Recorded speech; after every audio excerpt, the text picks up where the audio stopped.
أشهد أن لا إله إلا الله وحده لا شريك له وأشهد أن محمدا عبده ورسوله أما بعد فأعوذ بالله من الشيطان الرجيم بسم الله الرحمن الرحيم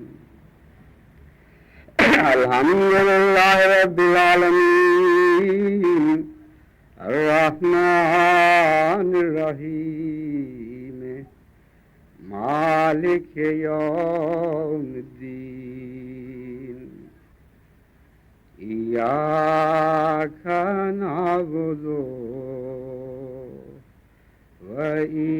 وإياك نستعين اهدنا الصراط المستقيم صراط الذين أنعمت عليهم غير المغضوب عليهم ولا الضالين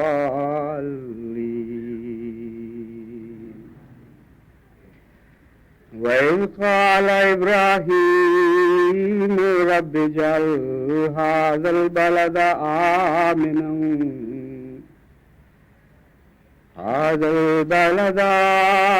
آمنا واجنبني وبني أن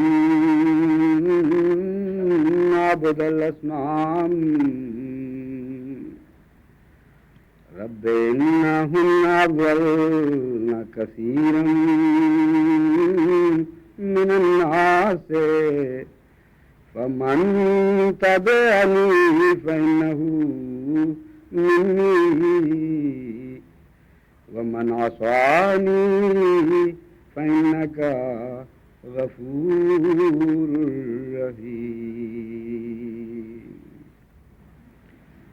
ربنا إني أسكنت من ذريتي بواد غير ذي زرع عند بيتك المحرم ربنا ليقيموا الصلاة فاجعل أفئدة من الناس تهوي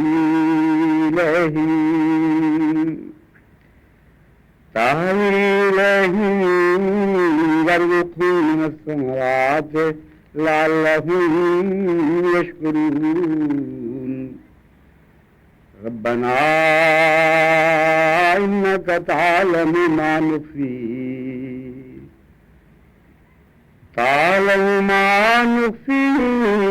وما نعلن وما يخفى على الله من شيء في الأرض ولا في السماء. ابھی چند دن تک انشاءاللہ تعالی ہم مشرق کے دورے پر پاکستان سے روانہ ہوں گے اور اس دورے میں سب سے اہم فریضہ جو ادا کرنا ہے وہ آسٹریلیا کے بر اعظم میں سب سے پہلی احمدیہ مسجد کی بنیاد رکھنی ہے. یہ مسجد کی بنیاد بھی ہوگی اور مشن ہاؤس کی بنیاد بھی ہوگی، یعنی اس مسجد کے ساتھ ایک بہت ہی عمدہ مشن ہاؤس کی عمارت بھی تعمیر ہوگی جہاں مبلغ اپنے ہر قسم کے فرائض پورے کر سکے گا. اس لحاظ سے یہ جماعت احمدیہ کی تاریخ میں ایک بہت ہی اہم مسجد ہے کہ ایک نئے بر اعظم میں ہمیں مسجد رکھنے کی بنیاد رکھنے کی توفیق مل رہی ہے. اس سے قبل بر اعظم آسٹریلیا خالی پڑا تھا اور جماعت یہ تو کہہ سکتی تھی کہ دنیا کے ہر بر اعظم میں ہم نے اللہ تعالیٰ کے فضل سے اسلام کا پیغام پہنچایا ہے، لیکن بر اعظم آسٹریلیا میں اگر پیغام پہنچا تو اتفاقاً انفرادی کوشش سے پہنچا، باقاعدہ جماعت کی طرف سے کوئی مشن نہیں بنایا گیا اور کوئی مسجد نہیں بنائی گئی. مسجد کے لیے جو زمین لی گئی ہے وہ اللہ تعالیٰ کے فضل سے بہت ہی باموقع اور کافی بڑا رقبہ مل گیا ہے. آسٹریلیا کے ایک مشہور شہر ہے سڈنی. سڈنی کے تقریباً 25 میل کے فاصلے پر 50 میل کے فاصلے کے اندر, وہاں 50 میل کا فاصلہ ہے, بڑے بڑے شہروں میں کوئی چیز نہیں ہوا کرتا. 27 ایکڑ سے کچھ زائد رقبہ ملا ہے جہاں انشاءاللہ مسجد کی بنیاد بھی رکھی جائے گی, مسجد بھی بنائی جائے گی, مشن ہاؤس بھی, اور آئندہ جماعت کی دلچسپیوں کے لیے ہر قسم کے مواقع وہاں مہیا ہو سکیں گے. 27 ایکڑ میں تو ہمارا جلسہ سالانہ ہو سکتا ہے ماشاءاللہ. اس لیے ہم بڑی امید لے کر اتنا بڑا رقبہ لے رہے ہیں کہ خدا تعالیٰ جلد اس کو بھر بھی دے اور چھوٹا بھی کر دے, اور ہماری توقعات ناکام ہو جائیں, اس کے فضل ان سے بہت آگے نکل جائیں. ان دعاؤں کے ساتھ انشاءاللہ تعالیٰ اس مسجد کا آغاز کیا جائے گا. پاکستان میں سے روانہ ہونے سے پہلے یہ میرا آخری خطبہ ہوگا اس سفر پہ جانے سے پہلے, اس لیے میں نے اس مسجد کو ہی اور مساجد کی تعمیر کے مضمون کو آج کے خطبے کا موضوع بنایا ہے. سب سے اہم مسجد جو دنیا میں تعمیر کی گئی, جس کے مقاصد میں حضرت صلی اللہ علیہ وآلہ وسلم کی بعثت شامل تھی, وہ بیت الحرام ہے, یعنی وہ خدا کا پہلا گھر جو مکے میں آباد کیا بنایا گیا. اس گھر سے پہلے وہاں کوئی شہر آباد نہیں تھا, اس لیے مکے میں بنایا گیا کہ الفاظ شاید اس مضمون کو پوری طرح واضح نہیں کرتے. جب بھی خدا کا یہ گھر بنایا گیا اس کی تفصیلی تاریخ ہمارے پاس محفوظ نہیں.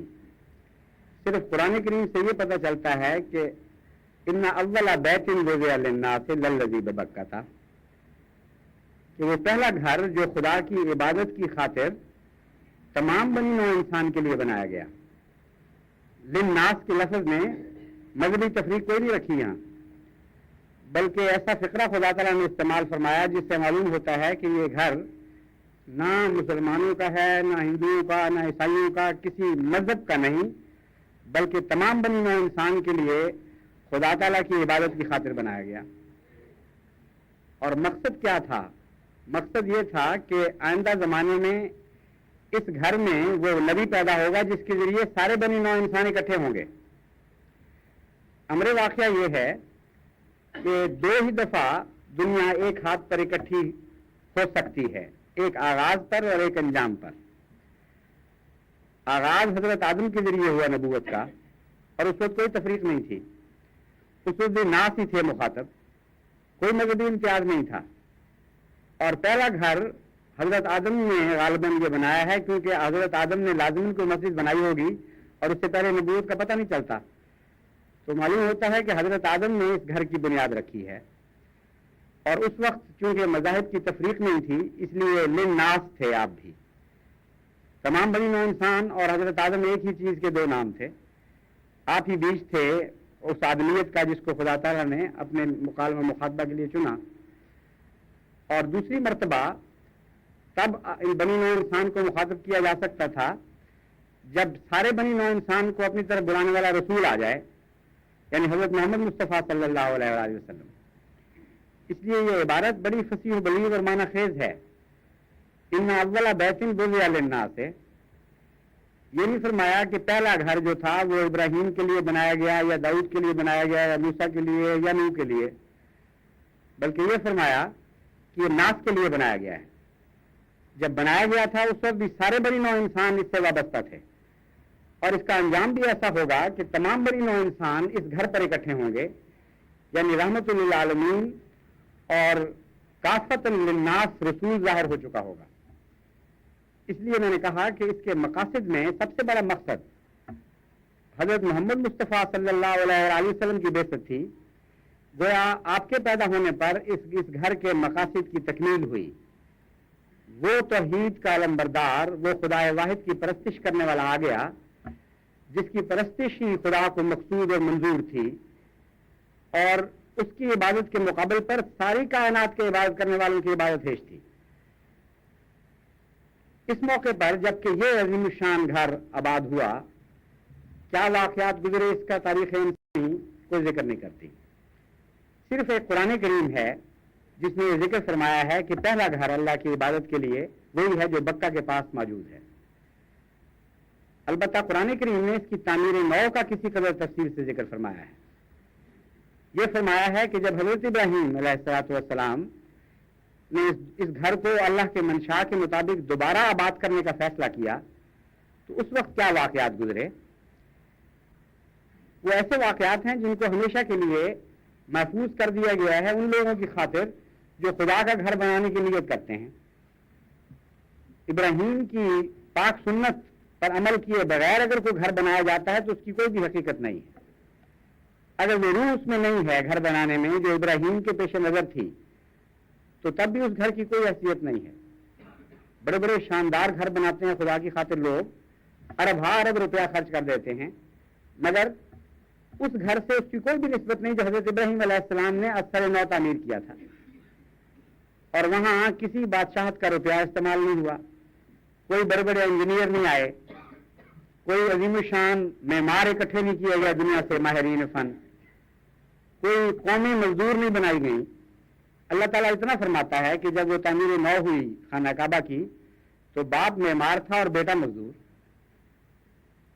اور اتنی چھوٹی عمر کا بیٹا تھا کہ بمشکل ساتھ دوڑنے بھاگنے کے قابل ہوا تھا. تو اس وقت خدا کے اس نبی نے خود اپنے ہاتھوں سے اس گھر کی تعمیر کی، پتھر اکٹھے کیے، بنیادیں کھودیں جو دب گئی تھیں ریت کے تلے. حضرت رسول کریم صلی اللہ علیہ وسلم فرماتے ہیں کہ جب حضرت ابراہیم لے کر آئے ہیں حضرت حاجرہ کو اور حضرت اسماعیل کو تو تلاش کرتے پھرتے تھے کہ وہ خدا کا پہلا گھر ہے کہاں. چنانچہ ریت کے اندر سے چھوٹی سی دیوار نکلی ہوئی دکھائی دی پرانے زمانے کے مین دن گھر میں سے. اس دیوار پر آپ نے بچے کو بٹھایا اور پھر تلاش شروع کی کس طرح اس گھر کی آباد نو دوبارہ تعمیر کرنی چاہیے، کیا نقشہ بنے گا. لیکن چونکہ حضرت اسماعیل کا اس میں شامل ہونا ضروری تھا اللہ کے نزدیک، اس لیے اس وقت تعمیر نو نہیں ہوئی ہے. اس وقت خدا نے ٹال دیا اس وقت کو اور حضرت ابراہیم علیہ السلام کو حکم دیا کہ اب تم ان کو چھوڑ کر یہاں سے چلے جاؤ. اور تعمیر کا کام جو لینا تھا وہ خواب میں دکھایا گیا کہ اس گھر کے پاس لے کے جا رہے ہیں، اس کو ٹال دیا. اس میں ایک بہت بڑی حکمت تھی، بلکہ ایک سے زائد حکمتیں تھیں. ایک تو یہی کہ جس کی نسل سے آپ کے جس بیٹے کی نسل سے حضرت محمد مصطفیٰ صلی اللہ علیہ وسلم نے پیدا ہونا تھا اور جس نے بنو اسحاق سے ممتاز کر دینا تھا اس شاخ کو، وہ بیٹا بھی اس قابل نہیں تھا کہ اس گھر کی تعمیر میں حصہ لے سکے. دوسرے ایسی وادی میں چھوڑ کے جا رہے تھے جہاں نہ پانی کا انتظام نہ کھانے کا انتظام، اور اللہ تعالیٰ نے یہ خبر دے چکا تھا کہ تم سے گھر بنوانا ہے میں نے، اور گھر بنوایا نہیں تھا ابھی. اس سے بڑی زندگی کی ضمانت کوئی نہیں ہو سکتی تھی. حضرت ابراہیم علیہ السلام کو اس سے زیادہ تسلی نہیں دی جا سکتی تھی کہ جب تک تم آنا آؤ دوبارہ اور بار بار آپ آئے وہاں، اور جب تک اسماعیل اس قابل نہ ہو کہ تمہارے ساتھ مل کے خانہ کعبہ کی تعمیر کرے اس وقت تک ان کو کوئی فکر نہیں ہے. کیسا عظیم الشان وہ خدا تعالیٰ کا سلوک تھا پیار کا، اور ابراہیم کا توکل بھی کتنا عظیم الشان تھا علیہ الصلوۃ والسلام، کہ اس حالت میں بیوی اور بچے کو چھوڑ کر جا رہے ہیں.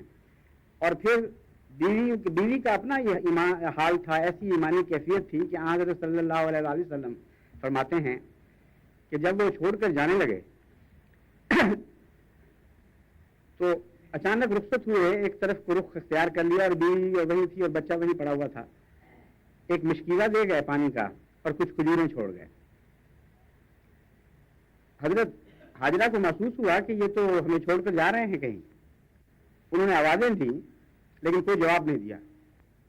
پھر پیچھے دوڑیں بے قرار ہو گئے، لیکن آپ کی آواز شدت غم سے بھرا گئی تھی.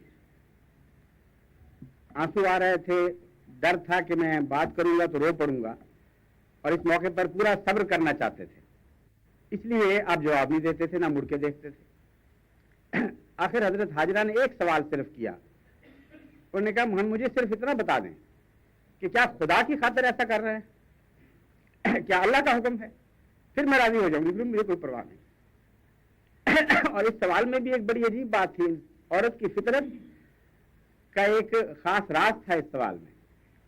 حضرت ہاجرہ حضرت سائرہ کے اوپر سوکن کے طور پر آئی ہوئی تھی، اور آپ کو پتا تھا کہ حضرت سائرہ پسند نہیں کرتی ان کو، اور کئی دفعہ حضرت ابراہیم علیہ السلام کو کہہ چکی ہیں کہ نکالو اس کو گھر سے۔ یہ بے قراری تھی ان کے دل میں لگی ہوئی کہ مجھے یہ بتا دیں کہ میرے خدا کی خاطر ایسا کر رہے ہیں یا سوگن کی خاطر کر رہے ہیں۔ اگر خدا کی خاطر ہے تو ساری ٹھنڈ پڑ جائے گی، چاہے یہاں پیاس میں تڑپ تڑپ کے جان دوں، اور اگر میری سوگن کی خاطر ہے تو پھر تو آگ اور بھی بڑھے گی۔ بہرحال ایک آپ کو چھوڑنے کا دکھ، پھر اس حالات کا دکھ، اور اوپر سے یہ سکناپا کہ ایک بیوی کی خاطر دوسری بیوی کو چھوڑ رہے ہیں۔ تو جب انہوں نے یہ کہا کہ کیا خدا کی خاطر، تو انہوں نے انگلی اوپر اٹھائی اور سر ہلایا، پھر یہ بڑے اطمینان سے تسلی سے واپس آ کے وہاں بیٹھ گئی۔ یہ ہے اس گھر کے پاس آباد کرنے کا آغاز، اور اس وقت کی جو دعائیں ہیں ان میں کسی شہر کا ذکر نہیں ملتا۔ اس میں اللہ تعالیٰ حضرت ابراہیم جو دعا کرتے ہیں وہ عرض کرتے ہیں اللہ سے، رب اجعل ھذا بلدا آمنا، اے خدا اس جگہ کو بلدا آمنا بنا دے۔ معلوم ہوتا ہے وہاں کوئی جھونپڑی بھی نہیں تھی کسی کی، کھلا صحرا، نہ کوئی درخت نہ کوئی سایہ، وہی ایک ماؤنٹ جس کو کہتے ہیں، چھوٹا سا ٹیلا بن گیا تھا ایک کھنڈر کے اوپر، بس یہی کوئی اونچائی تھی وہاں۔ اور دعا سے پتہ چل رہا ہے کہ وہاں کچھ نہیں، کیونکہ عرض کرتے ہیں رب اجعل ھذا بلدا آمنا، اے خدا اس چٹیل جگہ کو تو شہر میں تبدیل فرما دے، ایسے شہر میں جو امن کی جگہ ہو۔ جب تعمیر نو کی ہے تو اس وقت وہ شہر بن چکا تھا۔ اس عرصے میں جب پھر دوبارہ آئے ہیں تو وہاں ایک قافلہ آباد ہو چکا تھا جرم قبیلے کا، اور کچھ اور لوگوں نے بھی گھر بنا لیے تھے۔ جب آ کے دیکھے تو نقشہ بدلا ہوا تھا، ایک بیوی اور بچے کی بجائے ایک پورا قبیلہ وہاں آباد ہو گیا تھا۔ وہاں جو دعا کی ہے وہاں یہ ہے، رب اجعل ھذا البلد آمنا، اے خدا اس شہر کو امن کی جگہ بنا دے جو یہاں آباد ہو چکا ہے۔ تو اس لمبے عرصے تک آپ کا رابطہ رہا، اور جب حضرت ابراہیم علیہ السلام حضرت اسماعیل علیہ السلام چلنے پھرنے دوڑنے پھرنے کے قابل ہوئے تو پھر دو واقعات یہاں گزرے ہیں۔ ایک خانہ کعبہ کی، خدا کے پہلے گھر کی تعمیر نو، جس میں دونوں باپ بیٹا نے حصہ لیا ہے، اور ایک حضرت اسماعیل کی قربانی۔ تو خدا کے گھر بنانے سے پہلے جو پس منظر ہے وہ سوچئے کتنا دردناک ہے اور کتنا عظیم الشان ہے، کتنے گہرے محبت اور عشق کے جذبات ہیں جو اللہ اور بندے کے درمیان چل رہے ہیں، اور پھر اس گھر کی تعمیر ہو رہی ہے، اور بظاہر یہ گھر اتنا معمولی ہے کہ دو باپ بیٹا نے مل کے چند پتھر رکھے ہیں، ٹیڑے اونچے سیدھے ٹیڑے جیسے بھی ان بیچاروں سے رکھے گئے، وہ جانتے ہی نہیں تھے کہ تعمیر کس طرح کیا کرتے ہیں۔ اور سب سے زیادہ پیار کی نگاہیں جس گھر پر خدا کی پڑی ہیں وہ وہی گھر ہے۔ سب سے زیادہ عظیم الشان عبادت کرنے والے نے جس گھر کی خاطر پیدا کیا جائے، جس گھر کو آباد کرنا تھا، وہ حضرت محمد مصطفیٰ صلی اللہ علیہ وسلم کا وجود، وہ اسی گھر سے وابستہ ہوئے۔ اور اس گھر میں وہ دعا کی گئی گھر کی بلندی کرتے وقت، اس کی تعمیر کرتے وقت، جس میں حضرت محمد مصطفیٰ صلی اللہ علیہ وسلم کا بیست کا مطالبہ کیا گیا حضرت ابراہیم کی طرف سے، اور جن الفاظ میں آپ نے دعا کی انہی الفاظ میں قبولیت کی خبر دی ہے اللہ تعالیٰ نے حضرت صلی اللہ علیہ وسلم کو مبعوث فرماتے ہوئے۔ چنانچہ حضرت ابراہیم کی دعا یہ تھی، ربنا وبث فیہم رسولا منہم یتلو علیہم آیاتک ویعلمہم الکتاب والحکمہ ویزکیہم،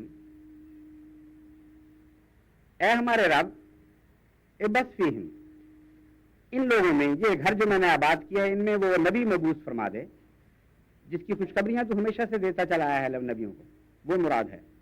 وہ نبی سے مراد وہ نبی جس کی خوشخبریاں اللہ تعالیٰ پہلے انبیاء کو دیتا آ رہا تھا۔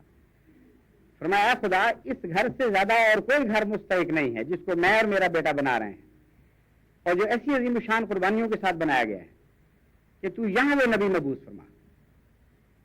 چار دعائیں کی حضرت رسول کریم صلی اللہ علیہ وسلم کے لیے کہ یہ چار صفات عطا کر اس نبی کو، یتلو علیہم آیات کا، وہ بنی نوع انسان پر تیری آیتیں تلاوت کرے، وَيُعَلِّمُهُمُ الْكِتَابَ، اور کتاب کی تعلیم دے، یعنی شریعت عطا کرے، والحکمہ، اور اس شریعت کی حکمتیں بھی ساتھ بیان فرمائے. کوئی ایسا نبی نہ ہو جو کہے کہ مانو نہیں تو جاؤ جہنم میں، بلکہ وہ دلوں کو بھی قائل کرے، دماغ کو بھی قائل کرے. وَيُزَكِّيهِمْ، اور حضرت ابراہیم نے سوچا کہ جب یہ تین چیزیں ہو جائیں گی تو تزکیہ نفس تو ایک لازمی حصہ ہے. جس قوم کو ایسا رسول ملے جو اللہ کی آیتیں پر تلاوت کرے، پھر ان کو تعلیم کتاب دے، پھر اس کی حکمتیں بتائے، اس کا تزکیہ تو ایک طبیعی بات ہے. خدا نے اس دعا کو انہی الفاظ میں قبول فرمایا، لیکن ایک فرق کے ساتھ. ترتیب بدل دی اس دعا کی، اور یہ بتایا کہ بندے کی سوچ اور ہوتی ہے، اور خالق اور علیم القدیر خدا کی سوچ اور ہوتی ہے، علیم و حکیم خدا کی سوچ اور ہوتی ہے. ایسا باریک فرق کر دیا ہے کہ اس سے دعا کی شان کو بڑھا دیا ہے. اس فرق کرنے کے نتیجے میں سورہ جمعہ میں اس دعا کی قبولیت کا اعلان ملتا ہے.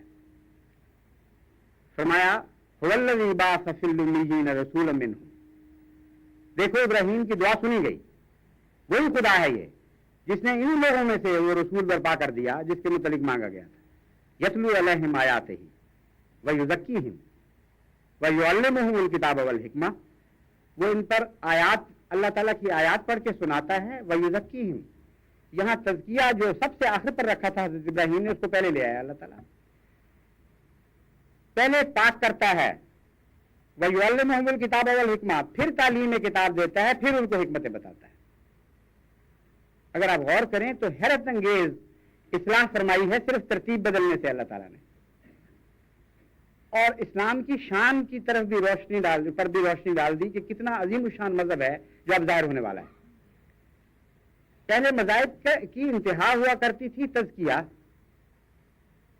حضرت ابراہیم علیہ السلام نے جو دستور دیکھا تھا مذاہب کا، جو تاریخ ان کے سامنے کھلی تھی، وہ یہی جانتے تھے کہ انبیاء ہمیشہ پہلے تعلیم دیتے ہیں، حکمتیں سکھاتے ہیں، پھر اس کے نتیجے میں تزکیہ ہوتا ہے، اور تزکیہ مقصود ہے، یہ آخری چیز ہے. خدا تعالیٰ نے بتایا کہ ایک اور مذہب آنے والا ہے اب دنیا میں، یہ ملتیوں کو اٹھائے گا اور بلند تر مقامات پر لے جائے گا. اس اسکول میں داخل ہونے کے لیے ڈگری زیادہ اونچی ہونی چاہیے. جس طرح ابتدائی کے اسکول میں پرائمری کے لیے اور قسم کی قابلیت کی ضرورت ہوا کرتی ہے، ہائی اسکول کے لیے اور ضرورت ہوتی ہے، اور ڈگریوں کے لیے اور ضرورت ہوتی ہے. تو مذہب اسلام کا مقام بہت بلند کر دیا اس ترتیب نے. خدا نے فرمایا نہیں، اب تو تزکیہ والے لوگ ہی یہاں داخل ہو سکیں گے، وہی فائدہ اٹھائیں گے، گندے اور ناپاک لوگوں کے لیے جگہ ہی کوئی نہیں ہے. پہلے تزکیہ کرو ہوگا، پھر تم اس لائق ہوگے کہ اسلام کی باتیں سمجھو. تزکیے کے بغیر نہ اس کی تعلیم سمجھ میں آنی ہے، نہ اس کی حکمتیں معلوم کر سکو گے. اور یہی وہ بین ہی مضمون ہے جس سے قرآن کریم کا آغاز ہو رہا ہے، جس سے معلوم ہوتا ہے کسی بندے کا کلام نہیں. اتنا گہرا، اتنا مضبوط ربط ہے آیات کے درمیان کہ عقل دنگ رہ جاتی ہے. فرمایا ذالک الکتاب، تو رسول کا تعارف تھا، کتاب کا تعارف سنیے. ذالک الکتاب، یہ وہی کتاب ہے. جس طرح فرمایا یہ وہی رسول ہے جس کی دعا کی گئی تھی. فرمایا یہ وہی کتاب ہے جس نے آنا تھا. لا ریب فیہ، اس میں کوئی شک نہیں. ھدی للمتقین، لیکن یہ وہ ہدایت نہیں ہے جو غیر متقی کو بھی مل سکے. تزکیہ والے لوگ اور متقی ایک ہی چیز کے دو نام ہیں. فرمایا اس کتاب سے استفادہ کے لیے تقوی شرط ہے، یعنی پہلے تزکیہ نفس ہو، پھر آگے بڑھائے گی یہ کتاب. اور جن کا دل پاک نہیں ہے، جو گندے لوگ ہیں، ان کو اس کتاب سے کچھ بھی نہیں ملنا. وہ یہ سمجھنے کی اہلیت نہیں رکھتے، ان کا مقام وہ نہیں ہے، ان کی ڈگریاں اس قابل نہیں ہیں کہ ان کو اس عظیم الشان کالج میں داخل کیا جائے جو محمد مصطفیٰ صلی اللہ علیہ وآلہ وسلم کا مکتب ہے. اس کے علاوہ شان محمد مصطفیٰ صلی اللہ علیہ وآلہ وسلم ایک اور طرح بھی ظاہر فرمائی. فرمایا یہ وہ رسول نہیں ہے جو یہ انتظار کرے گا کہ تعلیم دے تو پھر تمہارا تزکیہ کرے. اس میں عظیم الشان قوت قدسیہ ہے. ان پڑھوں میں سے آیا اور انہی میں سے آیا، ان پڑھوں میں پیدا ہوا اور ان میں سے ایک تھا. یہ اس یہاں سے بات شروع ہوئی ہے. اور فرماتا ہے یعلمہم الکتاب والحکمہ، تعلیم بھی دے گا، کتاب بھی سکھائے گا، مگر یہ تو لمبا عرصہ ہے. ان پڑھوں کو کہاں تک تعلیم دی جائے اور کہاں تک ان کے تزکیہ کا انتظار کیا جائے. فرمایا اتنا عظیم الشان رسول ہے، ایسی عظیم قوت قدسیہ ہے اس کی کہ اس کو ملنا، اس کو دیکھنا ہی پاک ہونے کے لیے کے مترادف ہے. اور پہلے پاک کرے گا، پھر پڑھائے گا. دوسرے معنوں میں اس کتاب والے مضمون کو ایک اور رنگ میں پیش فرمایا کہ یہ ایسا رسول ہے جو کپڑوں کو دھوتا بھی خود ہے، کیونکہ اس میں رنگ ڈالنا ہے.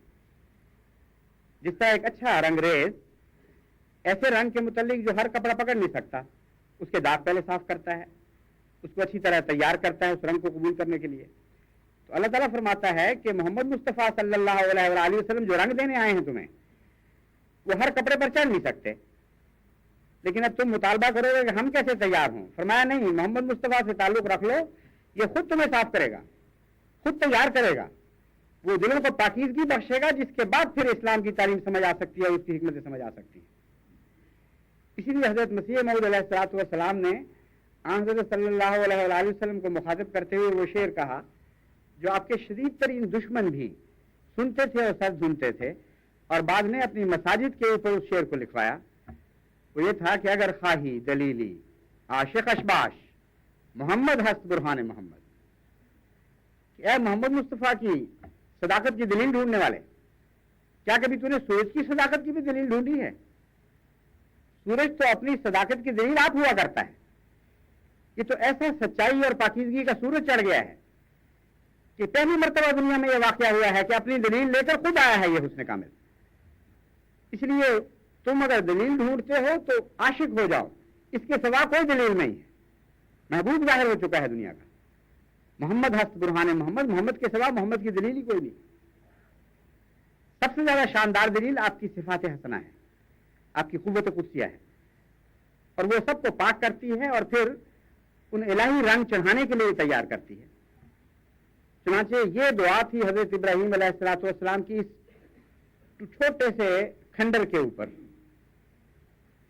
جس کو بڑی مصیبت سے آپ نے تلاش کیا الہی نوشت ہدایت کے مطابق، ورنہ وہ کھنڈر بھی تلاش بھی نہیں ہونا تھا. کوئی آپ جغرافیہ دان نہیں تھے، کوئی کمپسیں آپ کے پاس نہیں تھیں، خواب دیکھی اور بیوی بچے کو لے کے چل پڑے اور سینکڑوں میل کا سفر اختیار کیا اس زمانے میں، اور پھر ایک جگہ اپنے اونٹ وغیرہ چھوڑے ساحل سمندر پر اور وہاں سے پھر پیدل نکلے ہیں اور واپس اس حال میں لوٹے کہ نہ بیوی ساتھ تھی نہ بچہ ساتھ تھا. ایک توکل تھا اللہ تعالیٰ پر اور یقین تھا کہ یہاں یہ وہ گھر ہے جو سب گھروں سے زیادہ شاندار بننے والا ہے. تو ظاہری تعمیر جو ہے اس کی کوئی بھی حقیقت نہیں. جیسا کہ میں نے بیان کیا ہے، ایسی ایسی حکومتیں ہیں جو گھر بنا رہی ہیں خدا کے کہ ہمارے 100 سالہ منصوبے پر جتنی رقم خرچ ہوتی ہے یا ہونی ہے اس سے کئی گنا زیادہ وہ ایک مسجد پر لگا دیتے ہیں. یعنی ہمارا تو 100 سالہ منصوبہ تھا 10 کروڑ کا، اور اس میں سے ابھی تک صرف نصف کے قریب رقم وصول ہوئی ہے. یعنی ساری جماعت کی کوششوں کا یہ حال ہے، غربت کا اور جیسی بھی اس کی حالت ہے. اور دوسری طرف یہاں اس ملک میں بھی ایسی ایسی مساجد عطیہ کے طور پر بنوائی گئی ہیں کہ جن کے اوپر 1 ارب روپے سے زیادہ لاگت اٹھ رہی ہے، اور بعض ڈیزائن ہو رہی ہیں کئی ارب روپے کی. تو جہاں تک ظاہری شان و شوکت کا تعلق ہے، ہم تو اس میدان کے کھلاڑی ہی نہیں ہیں، نہ ہمیں اس سے فرق پڑتا کوئی. جو کہتے ہیں دیکھو اس نے فلاں اتنی شاندار مسجد بنائی، ہم کہتے ہیں ٹھیک ہے بہت شاندار بنائی ہوگی، لیکن ہمیں تو وہ شان چاہیے جس پر اللہ کے پیار کی نظر پڑے، جسے خدا کے انبیاء کا دستور العمل شاندار قرار دے. اور وہ شاندار عمارت تو اتنی غریبانہ عمارت تھی جو میں نے بتائی ہے. دوسری طرف ایک اور عمارت تھی، اگر یہ اول المسجد تھی تو وہ آخر المسجد کہلائی، اور وہ مسجد نبوی تھی جو حضرت محمد مصطفیٰ صلی اللہ علیہ وآلہ وسلم نے ہجرت کے بعد تعمیر فرمائی. اور اس مسجد کی شان بھی سن لیجئے کیا تھی. گھاس پھوس کی چھت تھی، فرش پر کوئی ٹائل نہیں تھے، کوئی پختہ اینٹیں نہیں تھیں. بارش ہوتی تھی تو چھت چمکتی تھی اور کیچڑ ہو جاتا تھا، اور اس کیچڑ میں لوگوں کے ماتھے اور ناک وغیرہ سارے لت پت ہو جاتے تھے جب وہ سجدہ کیا کرتے تھے. لیکن وہ مسجد جو شان رکھتی تھی خدا کی نظر میں، اس کی کوئی نسبت ہی نہیں ہے کسی اور مسجد سے. تو اول اور آخر 2 مسجدیں ہمیں معلوم ہیں کہ جو ساری مساجد میں سب سے زیادہ شاندار تھی.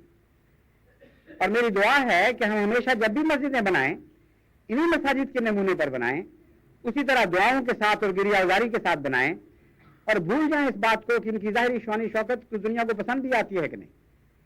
ہاں یہ دعا کریں کہ جس طرح حضرت ابراہیم علیہ الصلوۃ والسلام نے دعا کی کہ اے خدا ان میں پھر عبادت کرنے والے پیدا کرنا جو حق ادا کرنے والے ہیں. چنانچہ ایک بڑے درد کے ساتھ وہ عرض کرتے ہیں کہ اے خدا بتوں سے تو میں بہت بیزار ہوں. شرک نے دنیا میں آفت ڈھا رکھی ہے.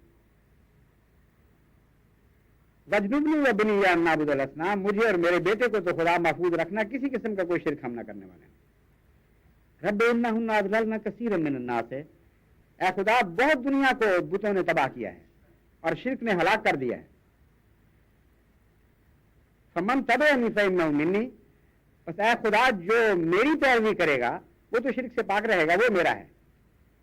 اور جو میری پیروی نہیں کرے گا اور اس کے سوا مسجدیں بنائے گا اور عبادت کے لیے تیرے گھر تعمیر کرے گا، مجھے اس سے غرض نہیں.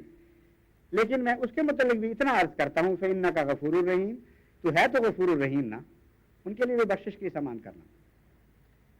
ربنا انی اسکنت من ذریتی بواد غیر ذی زرع عند بیتک المحرم. یہاں جا کر یہ دعا جو ہے یہ اپنے درد کے معراج کو پہنچتی ہے. کہتے ہیں اے خدا اس گھر کی خاطر جو میں اور میرا بیٹا یہاں تعمیر کر رہے ہیں، اسکنت من ذریتی، میں نے اپنی ذریت کو یہاں آباد کیا، جبکہ وادن غیر ذی زرع تھی، گھاس کا تیلا بھی نہیں اگتا تھا یہاں، ایسا بھی ابان علاقہ تھا. عند بیتک المحرم، میں نے ڈھونڈا وہ گھر کون سا ہے جو تیری خاطر بنایا گیا تھا اور وہاں میں نے اس کو آباد کیا. کیوں آباد کیا؟ ربنا لیقیموا الصلاۃ، اے خدا اس لیے آباد کیا کہ تیری عبادت کی جائے. فجعل افئدۃ من الناس تهوی الیہم وارزقہم من الثمرات لعلہم یشکرون. بس تو اب لوگوں کے دل بھی مائل کر دینا. یہ زمین تو کچھ نہیں اگاتی، لیکن ساری زمینیں تیری ہیں جو اگاتی ہیں. تو اگر چاہے تو سب کے پھل دوڑتے ہوئے زمین کی طرف چلے آئیں.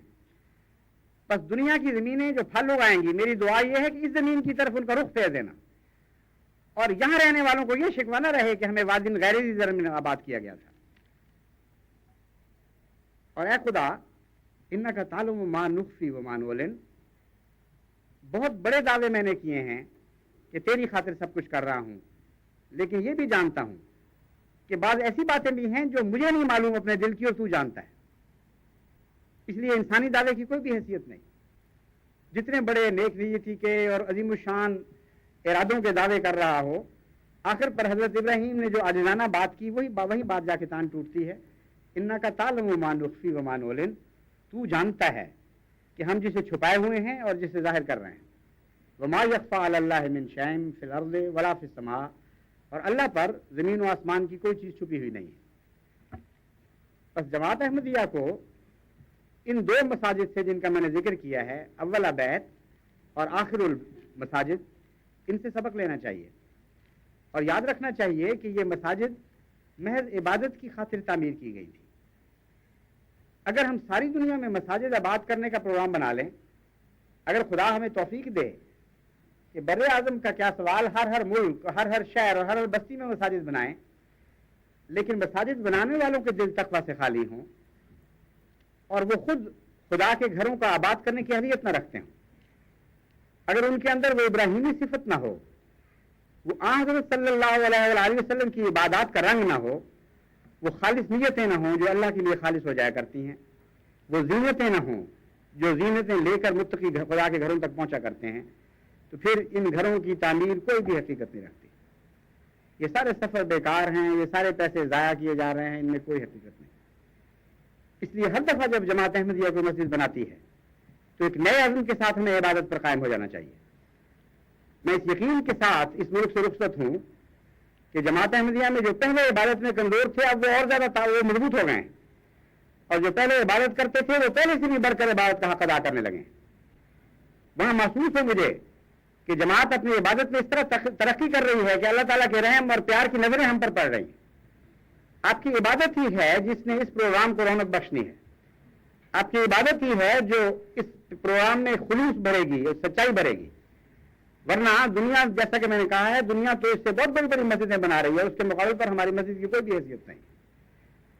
آپ خلوص نیت کے ساتھ عبادت پر قائم ہو جائیں، عبادت کا حق ادا کرنا سیکھ لیں، اپنی بیویوں اور بچوں کو نمازیں پڑھائیں اور سمجھ کر نماز پڑھنے کی عادت ڈالیں.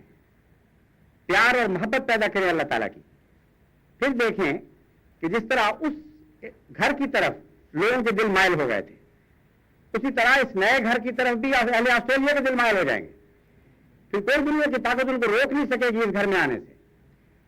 اور وہ ویرانہ یعنی آسٹریلیا جو روحانی لحاظ سے ویران پڑا ہوا ہے، وہاں بھی ہم خدا کی عبادت کی خاطر گھر بنانے والے ہیں. اس کی حضرت ابراہیم کے اس گھر کے سے ایک مثال ہے تو صحیح ملتی جلتی. وہ ظاہری طور پر بھی ویران جگہ تھی اور روحانی طور پر بھی، لیکن آسٹریلیا روحانی طور پر کلیتاً ویران ہے. اس لیے دعائیں کریں اور بہت دعائیں کریں کہ اللہ تعالیٰ ہمارے نیکی، ہمارے خلوص اور ہمارے عبادت کی سچی روح کو قبول فرمائے اور کثرت کے ساتھ دلوں کو اس گھر کی طرف مائل کر دے جو ہم وہاں بنانے لگے ہیں. اور یہ گھر ایک نہ رہے بلکہ ہزاروں لاکھوں کروڑوں گھر پھر اس گھر کے نتیجے میں بنے اور ہر گھر خدا کی عبادت سے بھرتا چلا جائے. یہی ہماری زندگی کا مقصود ہے، یہی ہماری جنت ہے، یہی وہ رضا ہے اللہ تعالیٰ کی جو ہمیں نصیب ہو جائے تو ہم سمجھیں گے کہ ہم اس دنیا میں اپنے کامیاب ہو گئے اور ہماری زندگی بمقصد پوری ہوئی.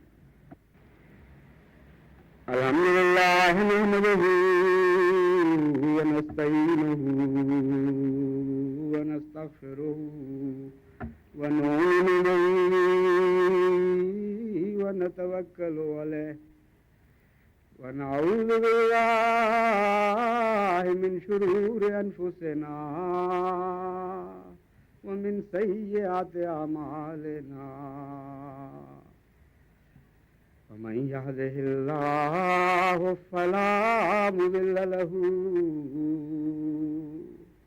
ومن يضلله فلا هادي له ونشهد أن لا إله إلا الله وحده لا شريك له ونشهد أن محمدا عبده ورسوله. آج کے اس جمعہ کے لیے چونکہ بکثرت مسافر باہر سے تشریف لائے ہوئے ہیں اور انہیں واپس جانا ہوگا، اس لیے جمعے کے ساتھ ہم نماز عصر بھی جمع کریں گے. تو جمعے کے بعد نماز عصر کے لیے بھی صفحے بنا لیں. جمعے کی نماز کے آخری سجدے میں خصوصیت کے ساتھ آسٹریلیا مسجد اور مشن کی کامیابی کے لیے اور اسے تمام دنیا میں نور، تمام اس علاقے میں نور پھیلانے کا موجب بنانے کے لیے دعائیں کریں. عباد اللہ رحمکم اللہ ان اللہ یامر بالعدل والاحسان وایتاء